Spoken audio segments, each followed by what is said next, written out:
Donald Trump's 2025 national security strategy has jolted European capitals, drawing swift backlash from Berlin and Brussels. Germany leads the criticism, attacking the document for undermining Europe's democratic record, migration policies, and for offering what it calls unwarranted outside advice. We don't believe that we need to get advice here from any country or party. We have a constitution that regulates these matters, and we have the three powers: the executive, the legislative, and the judicature. And we also have free media in Germany, which we highly value. We are grateful and pleased about the fact that the Federal Republic of Germany has been able to discuss all these matters internally, and we believe we will continue to be able to also address these issues amongst ourselves in the future too. We don't require any advice from the outside in that regard. Berlin's deeper concern is scope. Officials say Washington is dragging domestic democratic questions into NATO's defense mandate. For Germany, the US is overstepping, turning a security alliance into an arena for policing internal political norms.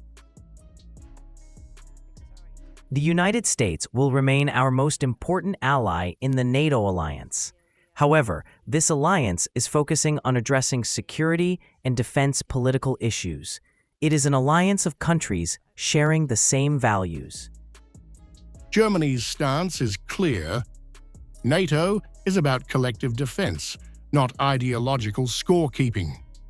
The US strategy's portrayal of Europe as weakened by migration, civilizational decline, and supranational institutions, Berlin sees, corrodes trust and ramps up division inside the alliance. German lawmakers warn the strategy goes beyond critique, accusing Washington of boosting far-right forces like the AfD and meddling in EU politics. They say the White House is now shaping narratives inside European democracies, a move they describe as dangerous and unprecedented. The assessment of the US president on Europe, it's very much single-colored, may be due to information he got from the wrong sides like right-wing radical parties in Europe, or sometimes it sounds like Putin talking about Europe. We expect that the US is not engaging actively in politics in European Union member states. We don't need Trojan horses of Russia or China in German or European politics, as it is from the AfD or from Rassemblement National in France, or also from the right radical parties in the UK. Brussels has also pushed back, rejecting the US strategy as politically inflammatory and factually baseless. For the EU, the document signals a major shift. Washington increasingly sees Europe not as a partner, but as a continent in need of correction. The European Commission strongly rejects the accusations made against the EU in the US strategy, suggestions that the EU undermines political freedom and sovereignty, damages the continent with its migration policy, or hinders freedom of expression. We did not yet have the time to look into it in full, but we reject these allusions entirely.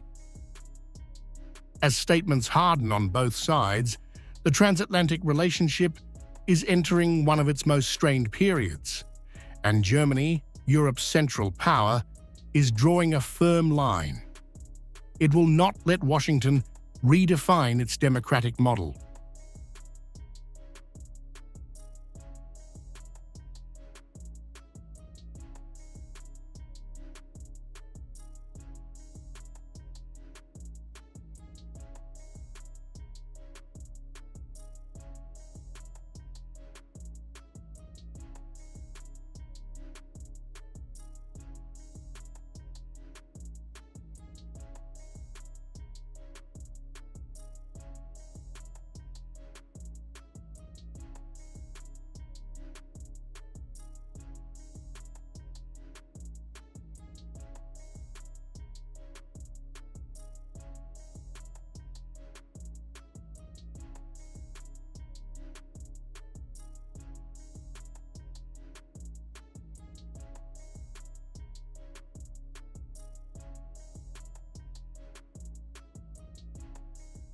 If you like this video, then like, share and subscribe to Mirror Now.